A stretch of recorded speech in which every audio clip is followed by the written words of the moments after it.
సంక్షోభాన్ని ఈ సమస్యను పరిష్కరించాల్సిందే అని చెప్పి ఖచ్చితంగా కూర్చొని ప్రణాళికలు రచించి అన్ని రకాలుగా నిధుల సమీకరణ చేసి ఈనాడు రెండవ విడత 6,198 కోట్లు దాదాపుగా 6,40,000 మంది పైచిలకు రైతు కుటుంబాలకు ఈరోజు చెల్లిస్తున్నాము. మొదటి విడతలో 6,098 కోట్లు దాదాపుగా 11.5 లక్షల రైతు కుటుంబాలకు లాభం జరిగితే ఈరోజు దాదాపుగా 6,198 కోట్లు 6.5 లక్షల రైతు కుటుంబాలకు మేలు జరుగుతుంది రెండో విడతల అని చెప్పి నేను గర్వంగా ఈ వేదిక మీద నుంచి తెలంగాణ రైతాంగానికి విజ్ఞప్తి చేస్తున్నా. ఇది మా చిత్తశుద్ధి, ఇది మా పరిపాలన దక్షత. కాంగ్రెస్ పార్టీ గురించి ఒక మాటలో చెప్పాలి అని అంటే పండిత్ జవహర్లాల్ నెహ్రూ గారి నుంచి మొదలు పెడితే లాల్ బహదూర్ శాస్త్రి వరకు దేశ భద్రత, ఆహార భద్రతకు అత్యంత ప్రాధాన్యత ఇచ్చినాం. అందుకే ఆనాడు జై జవాన్ జై కిసాన్ అనే నినాదంతో కాంగ్రెస్ పార్టీ ప్రజల దగ్గరికి వెళ్ళింది. జవహర్లాల్ నెహ్రూ గారు హరిత విప్లవాన్ని తీసుకొస్తే లాల్ బహదూర్ శాస్త్రి గారు ఆహార భద్రతకు సంబంధించిన నిర్ణయాలు తీసుకున్నారు. ఆనాడు బాక్రానంగల్ డ్యామ్ నుంచి మొదలు పెడితే ఈనాడు నల్గొండ జిల్లాలో ఉన్న నాగార్జున సాగర్ వరకు ఆనాడు పండిత్ జవహర్లాల్ నెహ్రూ గారు ప్రధానమంత్రిగా తొలినాళ్లలోనే వ్యవసాయ రైతుల యొక్క కష్టాలను గుర్తించి బీడులుగా మారి ఎడారులుగా ఉన్న ఈ దేశాన్ని పచ్చని పైర్లతో తీర్చిదిద్దాలి అని చెప్పి సాగునీటి ప్రాజెక్టులను నిర్మించి రైతులను ఆదుకోవడం జరిగింది.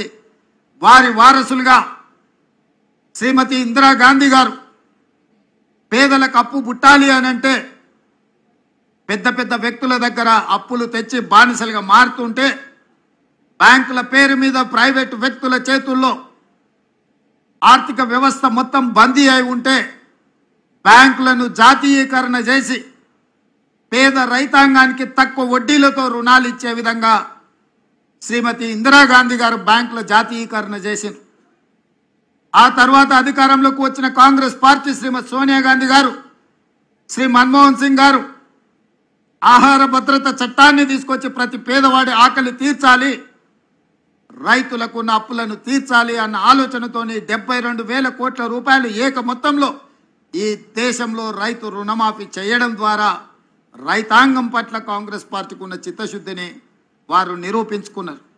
ఈరోజు ఈ వేదిక మీద నుంచి నేను గర్వంగా చెప్తున్నా, ఈ దేశ ప్రజలకు ఆహార భద్రత చట్టాన్ని తెచ్చింది కాంగ్రెస్ పార్టీ, విత్తన సబ్సిడీ ఇచ్చింది కాంగ్రెస్ పార్టీ, ఎరువుల సబ్సిడీ ఇచ్చింది కాంగ్రెస్ పార్టీ, వ్యవసాయ పనిముట్లకు సబ్సిడీ ఇచ్చింది కాంగ్రెస్ పార్టీ, ఉచిత కరెంట్ ఇచ్చింది కాంగ్రెస్ పార్టీ, రైతు రుణమాఫీ చేసింది కాంగ్రెస్ పార్టీ, రైతు బీమా పంటల బీమా తీసుకొచ్చింది కాంగ్రెస్ పార్టీ, రైతులు పండించిన పంటకు కనీస మద్దతు ద్వారా చట్టబద్ధత చేసి ఇవాళ రైతులను దళారులు మోసగించకుండా పండించిన పంటకు గిట్టుబాటు ధర ఇచ్చే చట్టాలను తీసుకొచ్చింది కాంగ్రెస్ పార్టీ.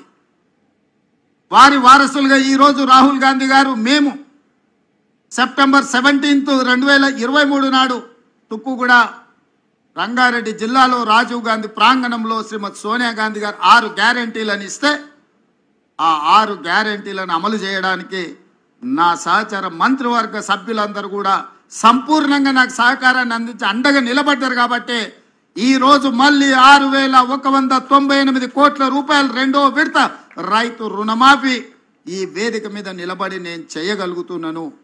ఇది మా చిత్తశుద్ధి. మా చిత్తశుద్ధిని ఎవరు శంకించలేరు, మా ప్రణాళికల్ని ఎవరు ప్రశ్నించలేరు. అందుకే ఈరోజు ఇంత మంచి కార్యక్రమాన్ని ఆలస్యం చేయొద్దు. 2 వారాలు కూడా పూర్తి కాలే. జూలై 18, 2024 నాడు మొదటి విడత 1,00,000 రూపాయల వరకు ఉన్న వాళ్ళకి అందరికీ మొదటి విడతలో వాళ్లకు అప్పులు చెల్లించి ఇప్పుడు 0 నుంచి 1,50,000 వరకు ఉన్న రైతులందరికీ ఇవాళ ఈ గంటలో మనం వాళ్ళ రుణాలను మాఫీ చేస్తున్నాం. నెల తిరగక ముందే 0 నుంచి 1,50,000 వరకు ఉన్న దాదాపుగా 18 లక్షల మంది రైతుల రుణాలను మాఫీ చేసి మా చిత్తశుద్ధిని నిరూపించుకున్నాం.